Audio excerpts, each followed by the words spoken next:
क्योंकि किसी पुरुष के बस की बात नहीं है कि चारों वेदों को ग्रहण करना। अपुरुष से यानी परमात्मा की कृपा से या इनकी योग्यता से, जो परमात्मा ने इनके अंदर स्वयं डाल दिया। बाकी सब श्रुति ऋषि थे, जो दिव्य ऋषि से जुड़े थे, ब्रह्मा से जैमिनी तक। इसके विषय में कुछ बताएं। एक बात ध्यान रखिएगा, परमात्मा ऐसे न्यायकारी और निष्पक्ष हैं कि बिना किसी के पुरुषार्थ को अपनी ओर से किसी को कभी भी कुछ भी नहीं देते। तो उन ऋषियों ने जिन्होंने वेदों को प्राप्त किया, ये प्रश्न स्वामी जी से किसी ने किया था, ऋग्वेदादि भाष्य भूमिका में स्वामी जी ने लिखा है, महर्षि दयानंद जी ने। उनसे पूछा था कि इन्हीं चारों को वेद का ज्ञान परमात्मा ने क्यों प्रदान किया। तो स्वामी जी ने उत्तर दिया, क्योंकि वे ही अत्यंत तपस्वी और श्रेष्ठ जीवात्मा थे। तो उन्होंने तप किया था, उन्होंने परिश्रम किया था, उन्होंने पुरुषार्थ किया था, पुरुषार्थ करके अपने को इस लायक बनाया था कि वो वेद के ज्ञान को ग्रहण कर सके। तो वो पुरुष जीवात्मा लोग थे, वो तपस्वी और पुण्यात्मा लोग थे, जो अग्नि, वायु, आदित्य और अंगिरा, जिन्होंने वेदों के ज्ञान को प्राप्त किया। वो दिव्य ऋषि हैं चारों। और बाकी जो लोग आए वो उनसे फिर पढ़े, उन दिव्य ऋषियों से फिर बाकी लोगों ने पढ़ा। तो जिनने उनसे पढ़ा वो ब्रह्मा से लेकर के जैमिनी पर्यंत पूरी परंपरा 88,000 ऋषियों की। तो उन्होंने फिर उन वेदों को श्रुत परंपरा से पढ़ा, सुन सुन करके पढ़ा। तो ये दिव्य परंपरा और श्रुत परंपरा है। दिव्य में केवल 4 लोग हैं, लेकिन बिना पुरुषार्थ के परमात्मा उनको अपनी ओर से देगा, ऐसा कभी भी संभव नहीं। परमात्मा अपनी ओर से किसी को कुछ नहीं देता। लिखा हुआ है बाकायदा, न ऋते श्रांत से सख्याय देवा। ईश्वर ने सब व्यवस्था वेद में बता दी है। न ऋते श्रांत से सख्याय देवा। जो व्यक्ति पुरुषार्थ करके परिश्रम करके श्रांत नहीं हो जाता, थक नहीं जाता, उसकी कोई देवता सहायता नहीं करता। तो देवताओं की सहायता प्राप्त करनी हो तो आपको पुरुषार्थ अवश्य करना पड़ेगा। निकम्मे लोगों की सहायता न देवता करते हैं, न तो करते, कोई नहीं करता है। तो परमात्मा की व्यवस्था में बिना पुरुषार्थ के, बिना परिश्रम के कभी किसी को कुछ प्राप्त नहीं होगा। जिन्होंने जैसी योग्यता हासिल की है। आचार्य जी, अपौरुषेय शब्द गलत है। नहीं, अपौरुषेय केवल परमात्मा के लिए है। जो परमात्मा मतलब किसी पुरुष ने इसको नहीं बनाया, परमात्मा ने उसको बना करके दूसरे लोगों को दिया, इसलिए उसका नाम अपौरुषेय है। अर्थात जब तक योग्यता नहीं होगी, अत्यंत तपस्वी और पुरुषार्थी नहीं होगा, तब तक योग्यता नहीं होगी। और जिस व्यक्ति की योग्यता नहीं होगी उसको परमात्मा ऐसा दे ही नहीं सकता, गलत कर ही नहीं सकता। जी जी, एकदम बिल्कुल बिल्कुल बिल्कुल। ये मुसलमानों क्या है कि ईश्वर अल्लाह ताला अपनी मर्जी से करता है, लेकिन हमारे यहाँ कोई अर्जी मर्जी नहीं। हमारे यहाँ तो आपने जितना पुरुषार्थ किया, आपने अपनी कैपेसिटी को जितना विकसित किया है, आपके पास जो साधन है, उन साधनों का आपने जितना सुंदर से सुंदरतम सदुपयोग किया है, उन सुंदरतम सदुपयोग करने वालों में जो अधिकतम क्षमता वाले हैं, वे परमात्मा के वेद ज्ञान को प्राप्त करेंगे।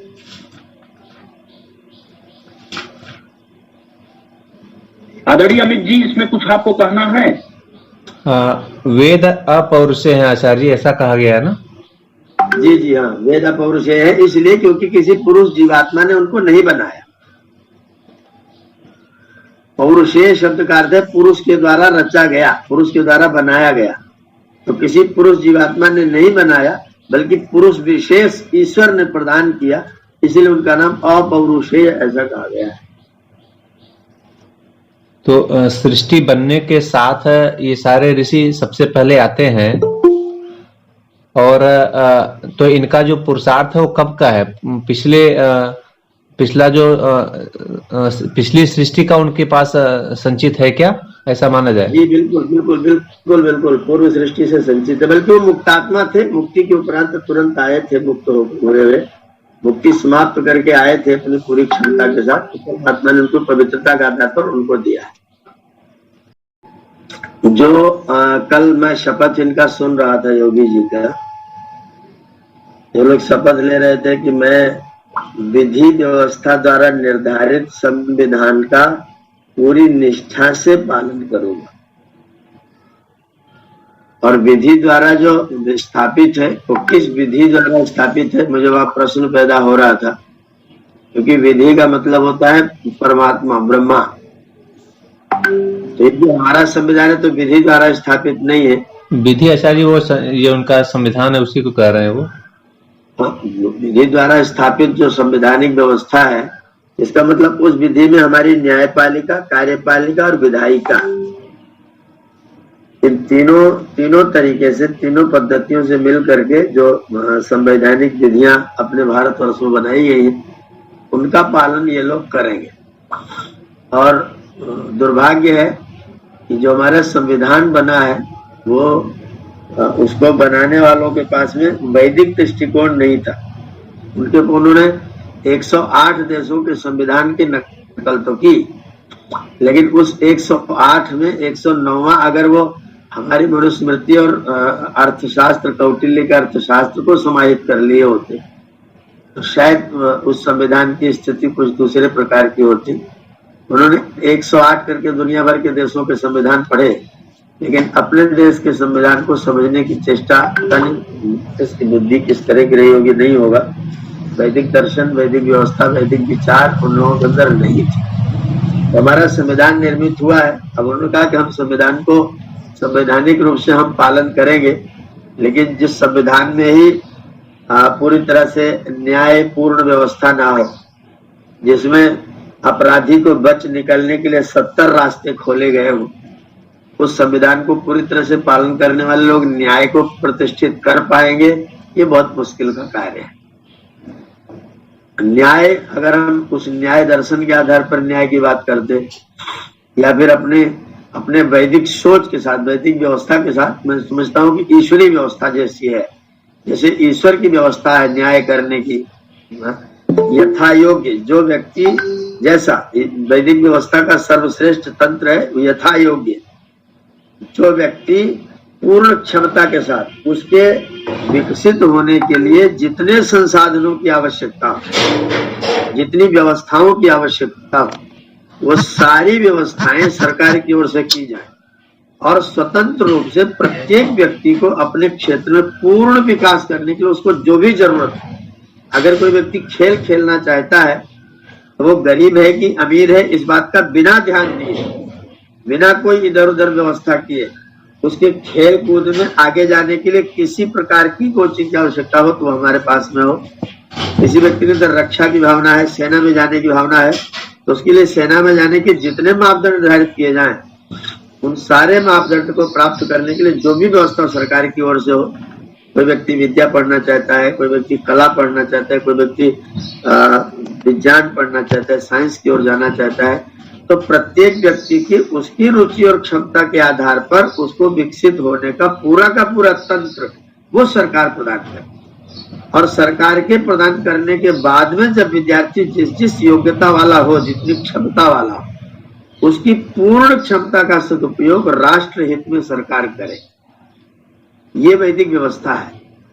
अगर उस वैदिक व्यवस्था में आज हमारे पास जो व्यवस्था है, जैसे हमारी शैक्षणिक व्यवस्था है, तो पहली बात तो हमारे पास में रुचि वाला सिस्टम ही नहीं है। किसी विद्यार्थी को पूर्ण तरीके से वो किस क्षेत्र में जा सकता है, उसकी क्या रुचि, क्या व्यवस्थाएं हैं। कोई बड़ा व्यक्ति है तो वो जबरदस्ती अपने बच्चे को मेडिकल में भेजेगा, कोई धनी व्यक्ति जबरदस्ती किसी को इंजीनियर बनाएगा, किसी व्यक्ति को कोई काम नहीं मिल रहा होगा, बोलेगा, सोचेगा चलो थोड़ा अध्यापक पढ़ लेते हैं, वो अध्यापक की परीक्षा दे लेगा। तो रुचि और क्षमता जो है, कैपेसिटी क्या है और उसकी रुचि क्या है और उसके अंदर प्रतिबद्धता कितनी है, संलग्नता कितनी है, किस क्षेत्र की है, उस क्षेत्र में जाने के लिए हमारे पास में प्रतिबद्ध है। जैसे कोई व्यक्ति अगर 6 महीने में हाई स्कूल पास करना चाहे तो सरकार के पास कोई व्यवस्था नहीं। जो पाठ्यक्रम इन्होंने बनाया है उस पाठ्यक्रम को पास करने के लिए आपको साल भर ही पढ़ना पड़ेगा, और उसी साल भर की पढ़ाई में एकदम गधा व्यक्ति जिसको काका गगा ठीक से लिखना पढ़ना नहीं आ रहा है, अगर उस क्लास में पहुंच गया तो वो भी वही 1 साल लगाएगा। और जो खूब ब्रिलियंट है, जो एक विषय को 10 मिनट 5 मिनट समझ ले रहा है, 1 घंटे में समझ ले रहा है, उसको भी उतना ही समय लगाना पड़ेगा। तो ये जो हमारे ऊपर प्रतिबंध लगे हुए हैं वो विकास की राह में रोड़े हैं, जो हमारे संविधान के तहत है, हमारे संविधान की व्यवस्था में है। तो व्यक्ति को पूर्ण स्वतंत्रता विकसित होने की नहीं है। अगर आज मैं सेना की पूरी सैनिक व्यवस्था अपने लिए चाहूं कि हम सैनिक शिक्षा प्राप्त करेंगे और हम सैनिक के तरीके से अपने आप को तैयार करेंगे, तो हमारे पास कोई कोच नहीं मिलेगा, और कोच मिलेगा तो उनको मिलेगा जो लोग लाखों खर्च कर सकते हो, भले वो लीडर हो, भले वो कुछ न कर सकते हो। जो व्यक्ति 12 फीट कूद सकता हो उस व्यक्ति को कोचिंग करके 18 तक पहुंचाया जा सकता है, पर जो 6 फीट कूद रहा है उसको पैसा दे करके हम 18 फीट कूदवाने की कोशिश कर रहे हैं और वो जितना कूद लेता है उसी को फर्स्ट सेकंड थर्ड बना दे रहे हैं। इसका मतलब जो हमारे पास विकास की स्थितियां हैं वो स्थितियां आज के संविधान के आधार पर उचित नहीं है, ठीक नहीं है। व्यक्ति अपनी क्षमता का पूर्ण सदुपयोग नहीं कर पा रहा है। साल भर बच्चे पढ़ेंगे, हाई स्कूल पास करेंगे, उनका परसेंटेज आएगा इतना परसेंटेज, इतना परसेंटेज, इतना परसेंटेज, कोई 90 आएगा, कोई 60 आएगा, और 55 से लेकर के 95 तक 40% के अंतर्गत का व्यक्ति किसी भी क्षेत्र में जाने के लिए एलिजिबल है, वो अधिकृत है, उसमें वो जा सकता है। अब वो एक तरह 55% जा रहा है, एक जगह 95% जा रहा है, तो 95 और 55 में भी अब इसी के बीच में कुछ घपलेबाज लोग आ जाएंगे जो 55 को उठा करके 95 में पहुंचाएंगे, 95 को निकाल करके 45-55 में पहुंचाएंगे। तो घपलेबाज पहले तो विकास की पूरी संभावनाएं हमने रोकी हुई है, पूरी व्यवस्था नहीं बनाई हुई है, और फिर जो आगे बढ़ रहा है उसको भी निकाल करके कहीं न कहीं पीछे किया जा रहा है। ऐसे ही कोई व्यक्ति किसी गरीब कुल में पैदा होगा, अब गरीब कुल में पैदा हुआ व्यक्ति प्राइमरी में पढ़ने जाएगा, उसके पास अध्यापक की व्यवस्था नहीं रहेगी। एक व्यक्ति अमीर घर में पैदा हो गया, वो उसके पूर्व जन्म के कर्म थे, तो अमीर व्यक्ति अच्छे शुल्क दे करके बहुत अच्छे स्कूल पहुंचाएगा जहाँ वो किसी हर प्रकार की उसके पास परिस्थितियां उपलब्ध होगी, लेकिन उसके लिए 4-4, 5-5 लाख रुपए उसको देना पड़ेगा, जो सामान्य व्यक्ति की बस की बात नहीं होगी। तो ये जो तंत्र है जिसकी ये लोग शपथ लेते हैं हमारे नेताजी लोग, वो संविधान में ही पूर्ण न्याय वाली व्यवस्था नहीं है। डॉक्टर राम नगीना यादव जी हैं जो जजों को ट्रेनिंग देते हैं लखनऊ में, जो हमारे जज बनते हैं उनकी ट्रेनिंग राम नगीना यादव जी मुख्य ट्रेनर है, मुख्य प्रशिक्षक है। वो यहाँ गुरुकुल में आए थे हमारे वार्षिक उत्सव पर, उनसे बातचीत हो रही थी। हमने कहा क्या हमारी न्यायपालिका जिस तरह से न्याय करती है वो कार्य बिल्कुल ठीक है? बोले न्याय दर्शन के अनुकूल तो नहीं, लेकिन संविधान के अनुकूल है। अब वो न्याय दर्शन के अनुकूल नहीं लेकिन संविधान के अनुकूल है, और संविधान में जो व्यवस्था है वो 108 देशों की नकल है, वो चोरी है। तो न्याय दर्शन और संविधान दोनों कुछ न कुछ अलग अलग विरोध हो रहे हैं, विरोध कर रहे हैं, और उस विरोध में अपने को संविधान चुनना है क्योंकि उन्होंने शपथ संविधान के लिए रखी है।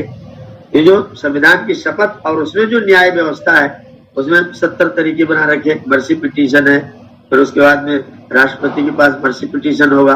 अगर 3 लोग एक ही चोरी की, एक ही कर्म के विरोधी हुए और एक ने मर्सी पिटीशन कर दिया, 2 लोगों ने नहीं किया और एक का निर्णय राष्ट्रपति ने दे दिया, तो जिन 2 लोगों ने नहीं किया है उन दोनों लोगों को करने के लिए वो तीसरे वाले को फिर से रोका जाएगा, नहीं कुछ दिन तुम और रोके रहो, क्योंकि उन्होंने मर्सी पिटीशन दायर ही नहीं किया था। अब उन्होंने क्यों नहीं किया, उन्होंने दुष्टता क्यों की? क्योंकि छिद्र जानते थे कि नहीं करोगे तो 10-5 दिन और जीने की व्यवस्था बनेगी। तो ये जो छिद्र हमारे संविधान में छोड़े हुए हैं, उस संविधान के छिद्रों को बंद करने की कोशिश होनी चाहिए, उन छिद्रों को बंद करने का प्रयत्न होनी चाहिए, और सरकार के पास ऐसी प्रेरणा हो कि इस तरह के जो छिद्र हैं, जो हमारी कमियां हैं, उनको दूर करने का प्रयास किया जाए। हम लोग जो व्यक्ति हैं, जो जनता है, जिनके वोट के आधार पर हम लोगों को सरकार बनाते हैं, हम इनको अपने ऊपर बिठालते हैं, हम लोगों में परस्पर विचार विमर्श करके कुछ सूत्र निर्धारित किए जाए, कुछ सिद्धांत निर्धारित किए जाए कि ऐसा ऐसा किया जाएगा तो ठीक होगा, ऐसा ऐसा किया जाएगा तो ठीक होगा। और उन सिद्धांतों को चुनाव से पहले, जिस वह हमको इलेक्टेड करते हैं, तो हम चयन करते हैं, उन सिद्धांतों को जनता एक मत से, जनता का एक मत हो, और उस एक मत से, जनता के एक मत से उन सिद्धांतों को मनवाने के लिए इनको पहले से बाधित किया जाए। और जब यह हो उसके बाद भी हमारा संगठन ऐसा हो, हम एक दूसरे को जो वेद का आदेश से संगच्छध्वम संवदध्वम, मिल करके चलो, संवाद करो, विवाद मत करो। तो संवाद करो और मिल करके तर्क वितर्क करके, प्रश्नोत्तर करके, लक्षण प्रमाण करके कुछ तथ्य, कुछ सत्य सिद्धांत निर्धारित करो। उन सिद्धांतों के आधार पर अगर वो सत्य सिद्धांत विद्वानों के द्वारा, चतुर लोगों के द्वारा, होशियार लोगों के द्वारा, पढ़े लिखे शिक्षित लोगों के द्वारा तैयार कर दिए गए, तो फिर उन सिद्धांतों को जो न माने वो दंड का पात्र बने, वो चाहे किसी भी स्तर का हो। और अगर मनु जी का दंड विधान हो तो एक ही गलती करने वाले व्यक्ति को, किसी की हत्या करने वाले व्यक्ति को, अगर वो ज्ञानी है, शिक्षित है और वो हत्या करता है, तो उसके ऊपर 64 गुना दंड लगेगा। अगर वो क्षत्रिय है, उससे उसकी अपेक्षा से कम जानी है, तो उसके अंदर उससे 1/4 48 गुना लगेगा। अगर कोई व्यक्ति और थोड़ा उससे भी कम है, उसको 32 लगेगा और कम से कम 16 गुना दंड लगेगा। तो जो जितना शिक्षित, जितना धनी, उसके लिए उतना बड़ा दंड। ये मनु की व्यवस्था है। और हमारे यहाँ जो जितना बड़ा, उसका उतना छोटा दंड। जो बड़ा दंड भी पा जाए तो बड़े के जेल में भी सुविधा पूर्वक व्यवस्था, छोटा दंड पा जाए तो छोटे के लिए जेल में भी सश्रम कारावास। तो ये जो व्यवस्था हमारी है, अन्यायपूर्ण व्यवस्था, अन्यायपूर्ण व्यवस्था जो हमारी है, तो उस सिस्टम को कैसे करके बंद किया जाए, उसका एक तरीका है जनतंत्र के दृष्टिकोण से, जनता के दृष्टिकोण से जनता में एकता, विचार विमर्श करके एक सूत्रीय कार्यक्रम निर्धारित किया जाए और उस जनता में एकता हो कि नहीं हमको अच्छा चाहिए। उसमें जो बुरे लोग होंगे, जिनको बुरा लगेगा, जैसे हमको कोई चीज, हमें हमारे राष्ट्र के विकास के लिए हमें सड़क पर चलना है तो टोल टैक्स देना है। अब गडकरी जी तमाम लोकसभा में खड़े होकर घोषणा कर रहे हैं कि देखो, अगर आपको 6 लाइन के रोड चाहिए, अगर आपको सुंदर रोड चाहिए, जहां आप 6 घंटे में जाते थे, अगर वहां आप 2 घंटे में जाते हैं, तो आपका जो पेट्रोल बचता है, आपका जो टाइम बचता है, उस पेट्रोल और टाइम के एवज में हमको और अच्छी सड़क बनाने के लिए आप कुछ सहयोग कीजिए। उनका व्याख्यान में सुन रहा था, लोकसभा में ऐसा बोल रहे थे। तो अगर हम 2 घंटे के रास्ते को 20 मिनट का रास्ता बना रहे हैं, अगर हम 2 घंटे के रास्ते को आधे घंटे का रास्ता बना रहे हैं, तो वो जो आपका 1.5 घंटे का तेल और टाइम बचा, और उस टाइम का आपने जो सदुपयोग करके कुछ प्लस कमाया, या आपने तेल बचाया, आपका टायर कम हिसा, आपकी गाड़ी कम खराब हुई, उसका जो आपने बचत किया, तो वो टोल देते समय आप ये मत सोचिए कि हमसे लिया जा रहा है। आप ये सोचिए कि मेरी जो बचत हुई है उसमें से कुछ हिस्सा ऐसी रोड सरकार और बनाए, इसके लिए मुझको देना है। इस भावना के साथ में आप हमको टोल दीजिए जिससे हम और अच्छे रोड बनाए। तो हमें यदि देने का अवसर आए, यदि हमें हमारे राष्ट्र की सुरक्षा के लिए कुछ देने का प्रसंग आए, तो हम उस निष्ठा के साथ है कि नहीं, इसके द्वारा हमें हमारे राष्ट्र का विकास करवाना है। अब जिनको हमसे करवाना है वो लोग दुष्टाचार करते हैं, वो लोग अनाचार करते हैं, वो लोग गलत व्यवहार करते हैं, और उन गलत व्यवहार वाले लोगों को चुना तो हमने ही। जब हम आपस में बंट गए, हमने अपने आप को बांट लिया, हमने किसी ने अपना स्वार्थ ले लिया, किसी ने अपना स्वार्थ ले लिया, उस स्वार्थ के आधार पर हमने अपने आप को बांट लिया, और उस बांटने के आधार पर हमने अलग अलग तरह के लोगों को मत दे करके वहां पर भेज दिया। अब जब हमने उन लोगों को अपने ऊपर बिठाल दिया, तो फिर वो हमारे ऊपर शासन करना प्रारंभ करते हैं, क्योंकि उन लोगों को हमने भेजा हुआ है। इसलिए सारा दारोमदार, सारी जिम्मेदारी जनतंत्र के दृष्टिकोण से हमारे आप के ऊपर आएगी, और इसके लिए हमें अपने, फिर वही बात आएगी, योग के द्वारा, प्राणायाम के द्वारा, यज्ञ के द्वारा, वेदाध्ययन के द्वारा, ईश्वरोपासना के द्वारा अपने आचरण को, अपने चरित्र को इतना सुंदर, इतना श्रेष्ठ, इतना पारदर्शी बनाना पड़ेगा हम सबको। ये केवल मेरे लिए नहीं, केवल आपके लिए नहीं, केवल जो जुड़े उनके लिए नहीं, पूरे देश के जितने भी नागरिक हैं, जिनको सुख चाहिए, जिनको आराम चाहिए, जिनको सुरक्षा चाहिए, जिनको आनंद चाहिए, जो राष्ट्र में रह करके राष्ट्र के सुखों का उपभोग करना चाहते हैं, उन सब लोगों को उस सुख की प्राप्ति से पहले अपने आप को परिश्रम में, पुरुषार्थ में डाल करके उस सुख को प्राप्त करने की योग्यता और क्षमता का विकास करना चाहिए। हम लोग अपने ठीक रास्ते पर चलते हुए, सही रास्ते पर चलते हुए अपने आप को ऐसा ठीक बनाएं, फिर उसके बाद अपने ठीक लोगों में से ठीक लोगों को अपने ऊपर, जिनके अंदर रजोगुण की मात्रा है, जो लोग शासन कर सकते हैं, जिनके अंदर न्याय की क्षमता है, जो अपना त्याग कर सकते हैं। अभी पीछे हम लोग पढ़ रहे थे कि उनको मुख्यमंत्री बने तो उनको गाड़ी की जरूरत पड़ी, तो उन्होंने ये वाली गाड़ी मंगा ली। जो हमारे अपने अब्दुल कलाम जी जब राष्ट्रपति बने तब उनका संस्मरण पढ़ रहा था, तो राष्ट्रपति के लिए 14-15 कोट पैंट सूट सिलवाए जाते सरकार के द्वारा, व्यवस्था के द्वारा। तो जब इनके पास में लोग गए कि जी आप अपना पसंद बता दीजिए, कलर बता दीजिए, कौन कौन सा क्या क्या लेना चाहिए, कौन सा कपड़ा, कौन सा ब्रांड पहनना चाहिए, तो उन्होंने कहा सब तुम लोग क्यों कर रहे हो? बोले आप राष्ट्रपति, आपके लिए किया जाता है। बोले कुछ नहीं, केवल हमें 3 कपड़े चाहिए, 3 जोड़ी चाहिए बस। बोले नहीं, कम से कम 15 जोड़ी तो रहने चाहिए, आपको अलग अलग लोगों से भेंट करना होगा। बोले मुझे जिनसे भेंट करना होगा, जब पहनना होगा अपने तरीके से पहन लूंगा, मुझे केवल 3 ड्रेस चाहिए।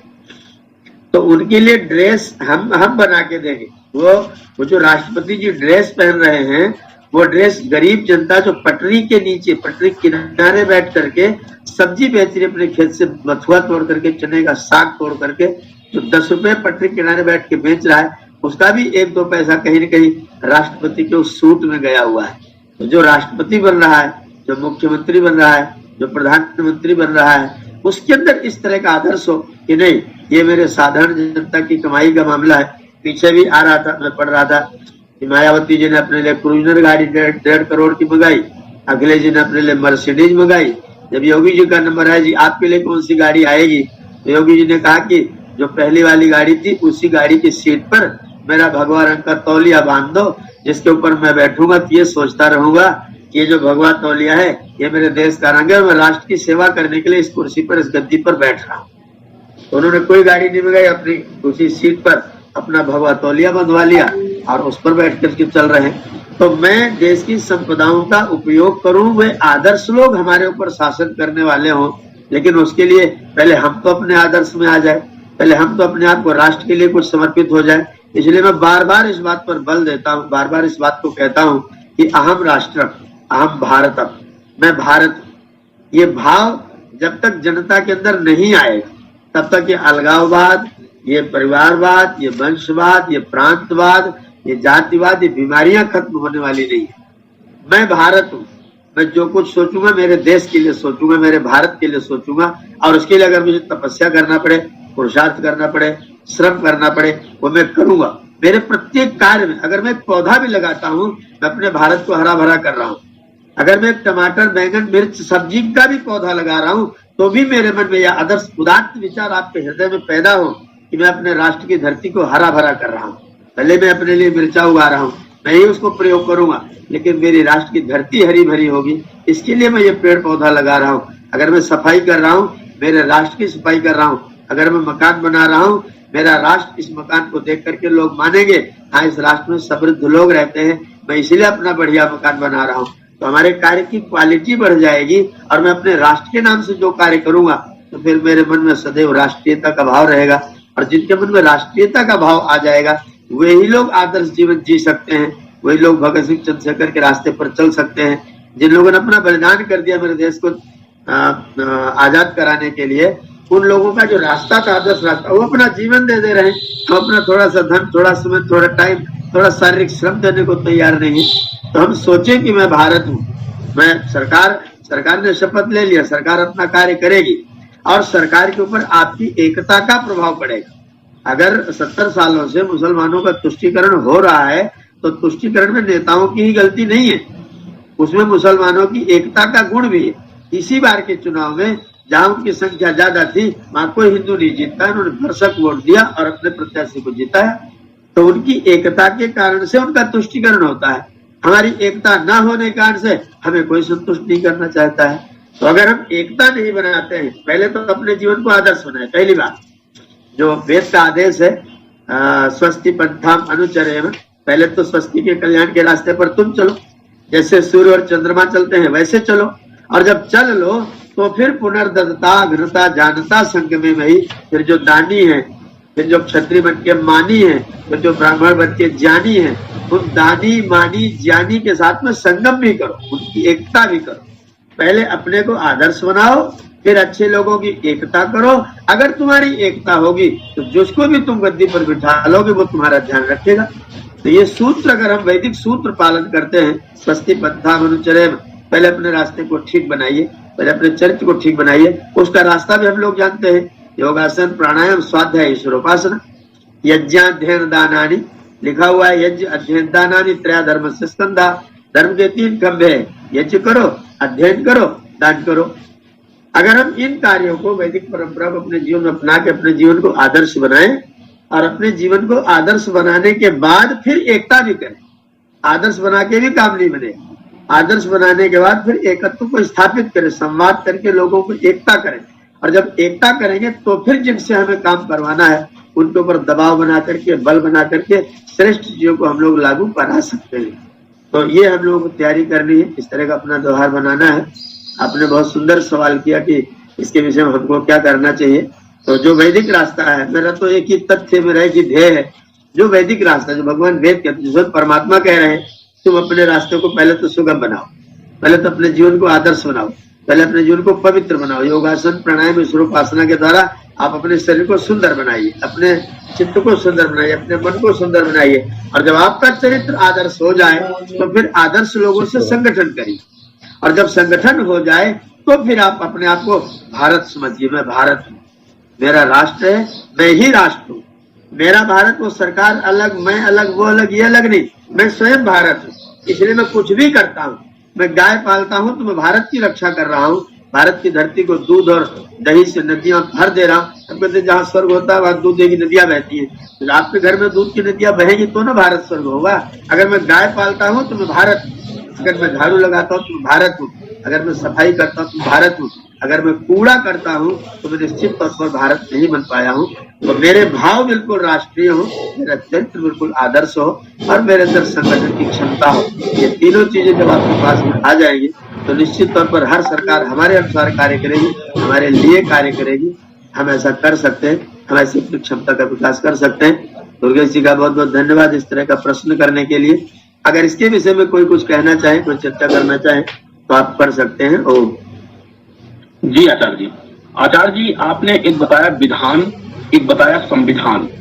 तो विधान में जो है कि न्याय हो सकता है, संविधान में फैसला हो सकता है, और विधान में निष्पक्षता हो सकती है, और संविधान में समानता हो सकती है। और क्या जो है कि विधान में ईमानदारी हो सकती है और संविधान में योग्यता हो सकती है, और विधान में उपयोग हो सकता है और संविधान में उपभोग हो सकता है। उपयोग और उपभोग, इन दोनों का जब तक संतुलन नहीं होगा तो क्या होगा? क्या यही अंतराल पैदा होगा? क्या यूनिटी नहीं बन पाएगी, ग्रुप बनता रहेगा?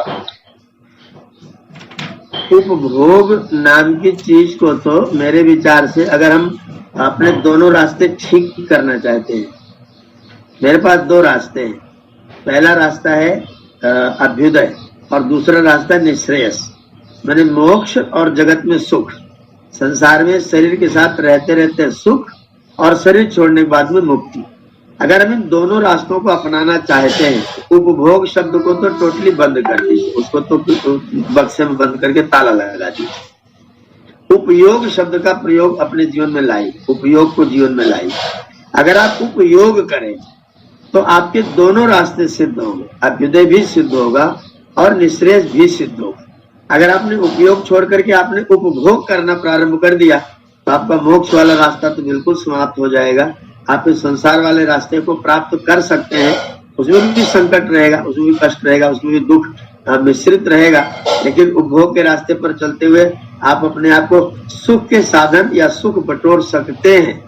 लेकिन उपयोग के रास्ते पर चलते हुए आपके दोनों रास्ते समृद्ध होते हैं। इसलिए उपभोग को तो मैं बिल्कुल भी समर्थन नहीं देता हूँ, मेरा समर्थन उपयोग के लिए है। अब उपयोग का मतलब है आप पूर्ण परिश्रम करिए, पहले तो योग करिए, योग करिए, पूर्ण परिश्रम करिए। उस पूर्ण परिश्रम के बाद जो आपको प्राप्त होता है फिर उसका उपयोग करिए। उपयोग का मतलब है कुछ अपने साथ जोड़िए, कुछ अपने राष्ट्र के साथ भी जोड़िए, कुछ अपने देश के साथ, अपने समाज के साथ भी जोड़िए।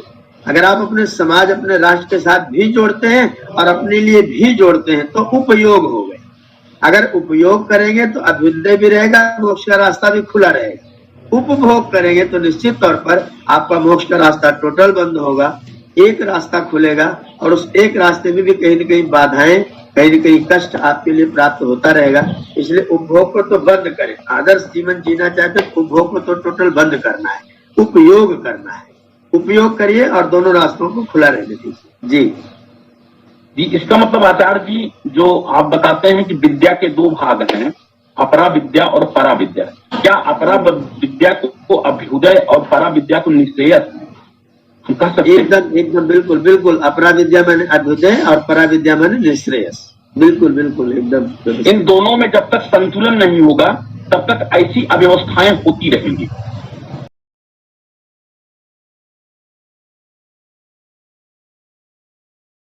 यूनिटी तो संगठन है ना, यूनिटी तो यूनिट बनाना है, संगठित होना है, एक होना है। और एक अब जैसे 100 लोग हैं, हमने 10-10 का अलग अलग ग्रुप बना दिया, 10-10 को अलग अलग बांट दिया और उनको मैंने यूनिट कर दिया, उनको मैंने इकट्ठा कर दिया तो सबके सब पूरे 100 लोग एक हो गए। युधिष्ठिर के ऊपर जब वो गया था वहां चिढ़ाने के लिए युधिष्ठिर को दुर्योधन महाभारत में, तो गया था तो उनको चिढ़ाने को परेशान करने के लिए, तो सोचा चलो तालाब में नहा लेते हैं। तो तालाब पर गंधर्व राजा का कब्जा था। ये वहां गया लंपट, तो वहां गंधर्वों की स्त्रियां स्नान कर रही थी, इसने वहां कुछ इस तरह का चारित्रिक दुष्चरित्र का कार्य किया। गंधर्व ने उसको बंदी बना लिया। दूत दौड़ करके युधिष्ठिर के पास में आया, युधिष्ठिर से बोला कि ऐसे दुर्योधन को गंधर्वों ने बंदी बना लिया है। तो युधिष्ठिर तुरंत बोले भीम जाओ और दुर्योधन को छुड़ाओ। तो भीम ने कहा कि हमको जाने की क्या जरूरत है, अच्छा नालायक को पकड़ लिया, बहुत अच्छा हुआ, उत्तम है, गंधर्वों को पुरस्कृत करना चाहिए। उन्होंने बिल्कुल ठीक किया है। तो वहां बड़ा सुंदर श्लोक कहा युधिष्ठिर ने, वयम पंच शतम चते अन्यैषा विवादेतु वयम पंच शतम चते। हम हैं 5, वह है 100, ठीक है हम 100 और 5 हैं, लेकिन जब किसी और के साथ हमारा विवाद हो तो हमें 100 और 5 में नहीं रहना चाहिए, हमें 105 में रहना चाहिए। तो ये भाव, ये यूनिटी है, इसका नाम यूनिटी है। ठीक है हम अलग अलग, अपने गुणकर्म स्वभाव हमारे अलग अलग है, हमारे कार्य अलग अलग है, लेकिन जब राष्ट्र की कोई बात आए, कोई राष्ट्रीयता की बात आए, कोई सरकार कोई हथियार खरीदने जा रही है और हथियार अच्छे खासे हथियार आ रहे हैं, पैसे में आ रहे हैं, तो हमारे जो लोग हैं वो उसमें यूनिटी नहीं दिखाएंगे, और इन्होंने हथियार खरीद लिया, घपला कर लिया, ये वाला हथियार इतने पैसे खरीद लिया। ये विरोध करने के लिए विरोधी है, इसलिए विरोध करने आते हैं। वहां अगर यूनिटी होगी नहीं, मेरे राष्ट्र की सरकार अगर राष्ट्र के हित के लिए कुछ भी करती है तो मैं उसका समर्थन करूंगा। ये घोषणा कर रहे हैं कि हमने सर्जिकल स्ट्राइक कर दिया, वो कह रहे सबूत ला के दिखाओ, तब मानेंगे, नहीं तो नहीं मानेंगे। सर्जिकल स्ट्राइक किया तो अच्छी बात है, धन्यवाद आपका, बहुत बढ़िया काम किया, और करो। तो यूनिटी का मतलब होता है कि एक भावना के अंदर सब लोगों को एक मत वाला होना, एक विचार वाला होना। और जब यूनिटी छूट जाती, संगठन छूट जाता है, तो फिर हम अलग अलग भाग में बटे होते हैं और अलग अलग भाग एक दूसरे को नीचा ऊंचा दिखाने की कोशिश करता रहता है, जिससे अपना और पूरे राष्ट्र का बहुत बड़ा नुकसान हो। स्मृति और संस्कार में अंतर। योग दर्शन के अनुसार चित्त की 5 वृत्तियां हैं, प्रमाण, विपर्य, विकल्प, निद्रा और स्मृति। निद्रा का अर्थ स्वप्न, स्वप्न में भी उल्टी सीधी उलझी सी स्मृतियां जागृत अवस्था की रहती हैं। जागृत अवस्था में स्मृतियां सुलझी सी हमारे समक्ष आती हैं। स्मृति स्वयं में एक बड़ा विषय है, हर एक की स्मृति कुछ न कुछ विशेषता रखती है। मैंने बहुत अच्छी स्मृति वाले विचित्र व्यक्ति भी देखे हैं जो क्षणों में लंबे लंबे गणित के प्रश्न हल करते हैं। ऐसे हैं जिन्हें 1-2 बार पढ़ने पर ही गद्य पद्य के उदाहरण सहज रूप में याद होते हैं। बहुतों को सब कुछ याद रहते हैं पर प्रतिदिन के परिचितों के नाम ही भूल जाते हैं। स्मृति चित्त की वृत्ति है। जब नया जन्म मिलता है तो नया चित्त मिलता है, यानी प्रत्येक जन्म की ये बात कर रहे हैं। स्मृति चित्त की वृत्ति है। जब नया जन्म मिलता है तो नया चित्त मिलता है। एक जन्म की स्मृति दूसरे जन्म में नहीं जाती। स्मृति के लिए एक स्मृति पटल चाहिए जिनमें विचित्र कोशाएं, मेमोरी सेल्स होती हैं। एक सघन द्रव विस्कस फ्लूइड होता है जिस पर टेप रिकॉर्ड के समान घटनाएं अंकित होती हैं और मिटती हैं। मस्तिष्क का यह स्मृति पटल मरने से पूर्व ही नष्ट भ्रष्ट होने लगता है। बिना स्टेप के मरने के बाद कोई भी जीवात्मा पिछले जीवन की घटनाओं को समझ नहीं सकता। अतः जो लोग यह मानते हैं कि किसी बच्चे को पिछले जन्म की घटनाएं याद रहती हैं, यह कोरी गप है। जो प्रतिभा एक जीवन से दूसरे जीवन को जाती है वो चित्त की वृत्ति नहीं है, उस प्रतिभा को संस्कार कहते हैं। संस्कार चित्त की वृत्ति नहीं है। ये संस्कार जीवात्मा के आनंदमय और विज्ञानमय कोष पर अंकित होते हैं। इन्हीं संस्कारों के कारण संस्कृत भाषा का कवि अगले जीवन में बचपन से ही फारसी, अरबी या जर्मन भाषा का सहज कवि बन जाता है। इन्हीं के माध्यम से कोई डॉक्टर शिवदत्त पांडे जी अष्टाध्यायी बहुत कम समय में याद कर लेते हैं। इन्हीं संस्कारों के कारण भारतीय संगीत में प्रवीण व्यक्ति अगले जीवन में यूरोपीय संगीत का चटपट विशारद बन जाता है। अपने देश का प्रसिद्ध गणितज्ञ रामानुजन तरुण अवस्था में ही प्रसिद्ध गणितज्ञ बन गया। अतः याद रखना चाहिए कि स्मृति और संस्कार दोनों में महान अंतर है। स्मृति अगले जीवन में साथ नहीं जाएगी, क्योंकि यह चित्त की वृत्ति है, यह प्रकृति से उत्पन्न होती है। प्रकृतिर महान सांख्य 1:6 महादाख्या माध्यम कार्यम तन्मन सांख्य का ये उदाहरण दिए हैं। अर्थात मूल प्रकृति से जो पहली विकृति होती है उसे ही महत कहते हैं और उसी का नाम मन है। ये है विवरण वहां का। ये ठीक है, स्मृति और संस्कारों में बहुत अंतर होता है, इसमें कोई दो राय नहीं है, बिल्कुल ठीक विश्लेषण है। और लेकिन चित्त नया बनता है ये कथन ठीक नहीं है। चित्त तो एक ही चीज है, चित्त नया नहीं बनता कुछ भी। स्मृतियां इस जन्म में रहती हैं, इस जन्म के साथ स्मृति समाप्त हो जाती है। संस्कार के रूप में कुछ चीजें होती जो संस्कार बना रहता है, तो संस्कार के आधार पर हम अपने अगले जन्म के कर्मों को करते हैं संस्कार के आधार पर। स्मृतियां अगले जन्म में नहीं जाती, बिल्कुल ठीक है, लेकिन अगले जन्म में चित्त ही दूसरा हो जाता है, ये कहना ठीक नहीं है, जो उचित कथन है। ठीक आचार्य जी नमस्ते। जी नमस्ते। यहाँ स्मृति और चित्त एक ही मान लिए हमें लगता है। हाँ, ऐसे ही लग रहा है, चित्त और स्मृति को एक मान करके चित्त को भी समाप्त कर दे रहे हैं जी। वो दर्शन की भूमिका के अनुकूल नहीं। चित्त बदलता है ऐसा नहीं है, स्मृतियां नहीं रहती, ये बिल्कुल ठीक है। और स्मृतियां जब बार बार की जाती है तो वही संस्कार बन जाती है, और संस्कार जीवात्मा के साथ विज्ञानमय कोष में रहते हैं, ये भी बिल्कुल ठीक है। संस्कारों से अपने जन्म में अगले अगले कार्यों को करते हैं, ये भी बिल्कुल ठीक है। स्मृतियां अगले जन्म में नहीं जाती है, ये कथन ठीक है। लेकिन चित्त बदल जाता है, चित्त दूसरा हो जाता है, ये कथन ठीक नहीं। ये संस्कार ही हमें लगता है चित्त में संचित रहता है जो अगली पीढ़ी में जाता है। और ये योग दर्शन में चित्त जो कहा गया आचार्य जी, वो मन के लिए कहा गया है, उसके लिए भी कहा गया है। हाँ जी, चित्त का प्रयोग योग दर्शन में इन दोनों के लिए है।